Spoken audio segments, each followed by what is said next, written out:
Good afternoon. Since we last had a chance to speak, we've had the opportunity to spend time with the families, had the opportunity to pray with them and pray for them. And the strength of these families is absolutely remarkable. And we want to let them know that we are here with you every single step of the way. We are praying for you now and always, and we always will. We've also had the chance to spend time with a lot of our first responders who we mentioned before, the work that they have done since early in the morning, and they have not stopped since, is truly remarkable. These are individuals who in the middle of the night jumped into some very challenging environments, some very challenging territories, and have not stopped in their quest to making sure that each and every person is seen and supported and lifted up. And so to our first responders, today and always, we just want to say from the bottom of our hearts, thank you. We've also had the chance to speak with both the President and the Vice President, who have been full-throated in their support of everything that we're doing here in Maryland, and we just want to say how grateful we are to them, how grateful we are to the Secretary of Transportation and the Department of Transportation, who within hours of this happening, I was on the phone with the Secretary of Transportation. I think Secretary Buttigieg has been calling me at 3:30 in the morning. And now he and his entire team have been down here this afternoon spending time looking at the efforts, looking at the damage, and also identifying what they can do to support and help. Can't tell you enough how much we appreciate that, Mr. Secretary. And also please let the President and the Vice President know from the bottom of our heart how much we appreciate it as well. We've also had a chance to be here with our remarkable congressional delegation. From the earliest parts of the morning, our congressional delegation has been there throughout. And I always say I'm grateful that I've got such a remarkable congressional delegation. And today, I just have another example as to why I am a very lucky governor to have the congressional delegation that I have. And also our state, our local elected officials, Mayor Scott, who literally got a call from the very first thing in the morning. I know you have had no rest in a very long time, sir. And so I want to say how much we appreciate you. But also, it's to the members of the philanthropic community who've been reaching out and offering support. It's the members of the private sector who've been reaching out and offering support. It's the sandwich companies who have said we're going to shut down because we just want to make sure that the first responders are getting meals. Everybody has stepped up. Everybody has raised their hands to serve. And I can tell you, it is so deeply appreciated. It's so deeply felt. And for everyone who is offering prayers and supports, I can tell you those prayers are working and we are grateful. And the thing that I would ask for people to remember is this. The first, this is very much still a search and rescue mission. We are still actively looking for survivors. We know, and that's the pledge we've made to these families, and this is still very much an active search and rescue mission. And there is not a single resource that we will hold off on deploying. I have already authorized the deployment of everything from air, land, and sea resources to make sure that this search and rescue operation is carried out to its fullest intent.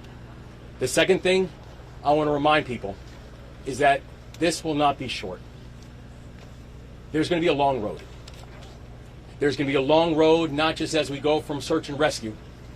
There'll be a long road as we talk about what does the future of this region, the future of the area look like. And we're going to need each and every one of you. We're thankful to have partners like what we have in the Biden-Harris administration. We're thankful for the partners that we have in our federal delegation. We're thankful for the partners we have in our state and local leadership. We're thankful for the partners that we have in the private sector and the philanthropic community. We're thankful for the partners that we have within the Moore-Miller administration. We're thankful for each and every one of you, both Marylanders and non-Marylanders who have reached out and offered support. We feel it. We need it. And we are truly grateful for it. And I think just in this time, this state has been able to show what it means to be Maryland tough and Baltimore strong. And this state and this city will continue to show exactly that. And so with that, I want to turn it over to our Secretary of Transportation, Pete Buttigieg, with a deep sense of thanks and appreciation. Oh, I apologize. Before I turn it over to Secretary Buttigieg, I want to turn it over to to the dean of our delegation, and someone who has been leading from the front this entire time, and we are deeply grateful for the leadership of Senator Ben Cardin. Governor Moore, first of all, thank you very much for getting our whole team together to meet this challenge, and our prayers are with the families of those that are lost at sea at this moment.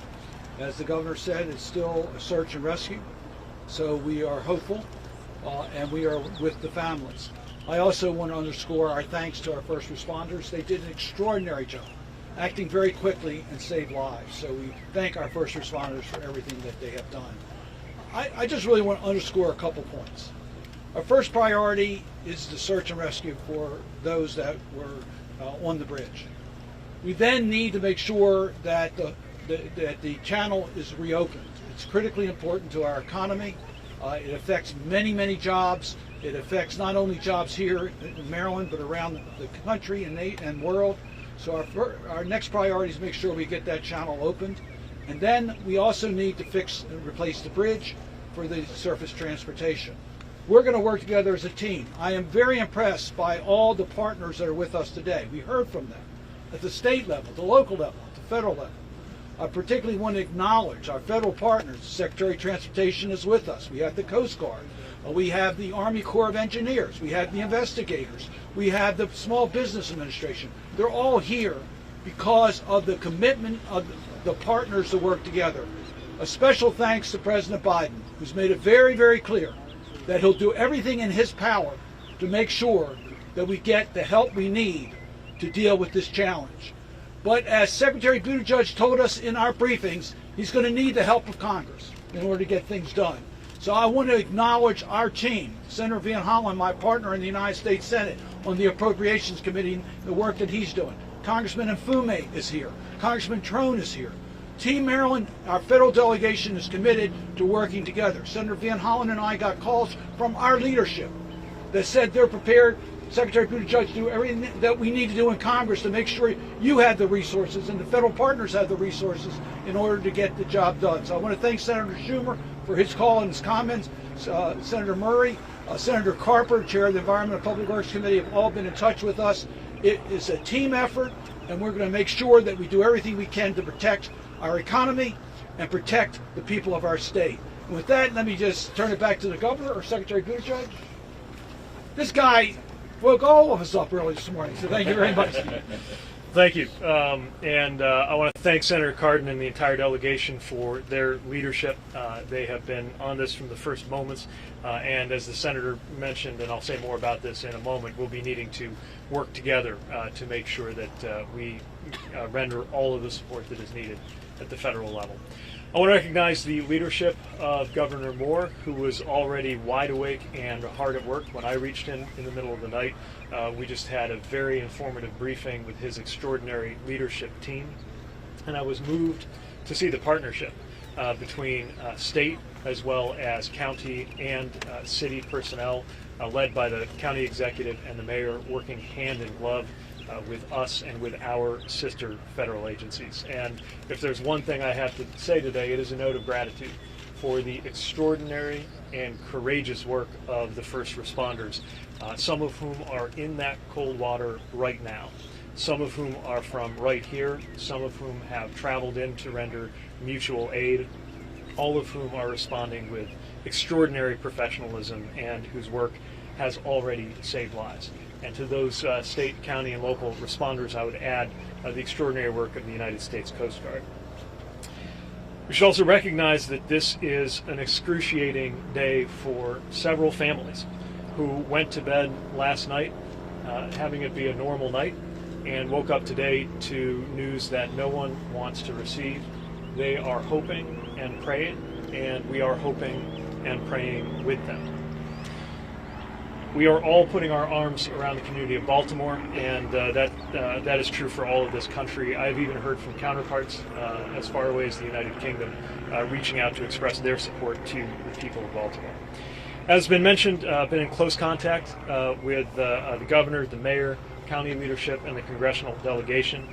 And as President Biden has made clear, the federal government will provide all of the support that they need for as long as it takes. This is no ordinary bridge. This is one of the cathedrals of American infrastructure. It has been part of the skyline of this region for longer than many of us have been alive. So the path to normalcy will not be easy. It will not be quick. It will not be inexpensive. But we will rebuild together. In order to make sure that happens, the President's plan is to work with everyone here in order to rebuild this bridge and reopen this port, including our readiness as a department to approve emergency funding as soon as we receive that request. Meanwhile, our Maritime Administration will help with port, harbor, and supply chain operations. Our Federal Highway Administration will assist when it comes to the bridge itself and any ways that we can help ease roadway congestion for residents and commuters who can no longer use this major thoroughfare.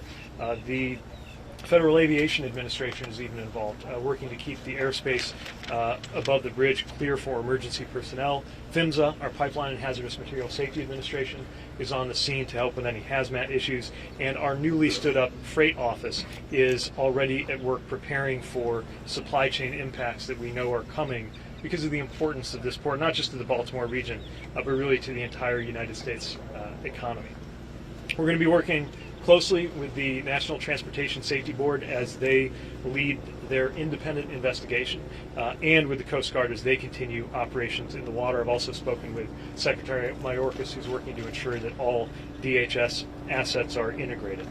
So in many ways, our work is just beginning to rebuild this bridge and deal with impacts in the meantime, to reopen this port and deal with supply chain impacts in the meantime. But today we are most acutely focused on the emergency operations underway and on the families that have been impacted. I have no doubt that we will rebuild together and that Baltimore will come back stronger than ever before. And with that, I will turn it back over to Governor to lead media questions. Governor, any news on the missing people? Have any been recovered? Any alive? Any dead? There's no new information about the search efforts that we know that we still have the 6 individuals released.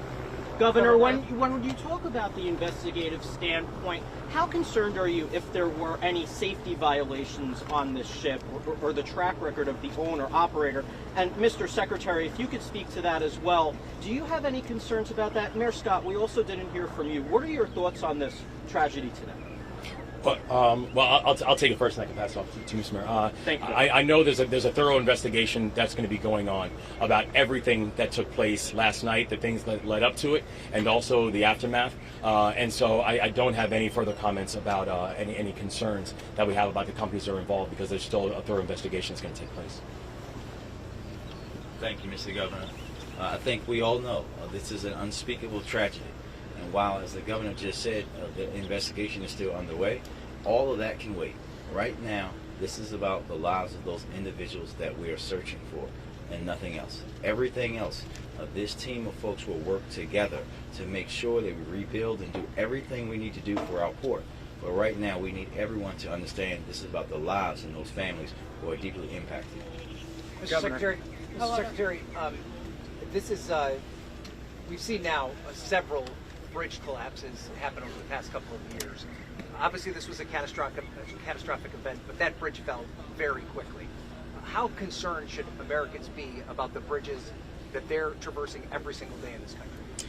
This is a unique circumstance. I do not know of a bridge that has been constructed to withstand a direct impact from a vessel of this size. What I will say is anytime anything happens to any bridge, we as a country take that and learn from that.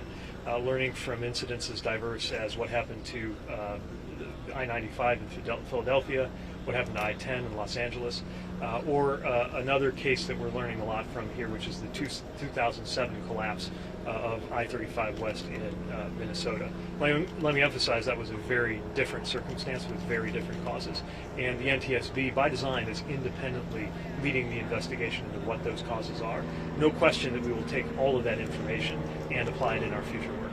Mr. Secretary, how long are you preparing for the shipping channel to be closed? And you mentioned supply chain. What else are you doing to make sure other ports are prepared to maybe take on some of that?